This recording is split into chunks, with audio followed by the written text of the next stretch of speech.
একই ব্যক্তি উনি বললেন যে আমার গত বছরও ডেঙ্গু হয়েছিলেন বা হচ্ছে তার আগের বছর হয়েছিল, আবার ডেঙ্গু হয়েছে। এখন স্যার ডেঙ্গু কি মানে একাধিকবার হতে পারে? হ্যাঁ, দেখেন যে ডেঙ্গু এটা একাধিকবার হতে পারে। আমরা শুরুতে বলেছিলাম আলোচনাতে যে ডেঙ্গুর 4 ধরনের ভাইরাসের টাইপ রয়েছে, ডেঙ্গু 1, 2, 3, 4। ইভেন একই ভাইরাস দিয়ে আবারও হতে পারে। আচ্ছা। এবং আলাদা আলাদা ভাইরাস দিয়ে হতে পারে।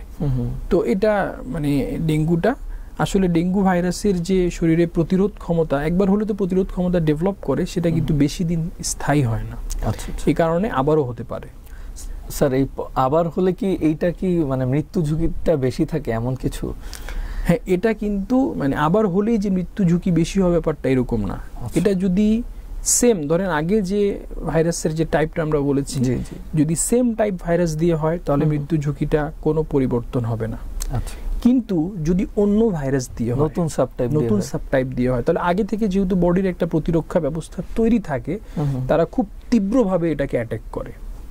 তখন গিয়ে এই ডেঙ্গুর তীব্রতা হওয়ার ঝুঁকিটা বেড়ে যায়। তো এই একটা প্রবলেম হতে পারে।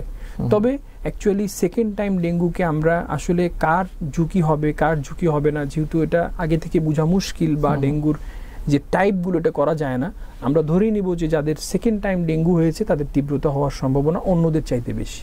তার মানে সচেতনতার জায়গাটাও আরো বেশি, তাদের ক্ষেত্রে একটু বেশি সচেতন হওয়া দরকার।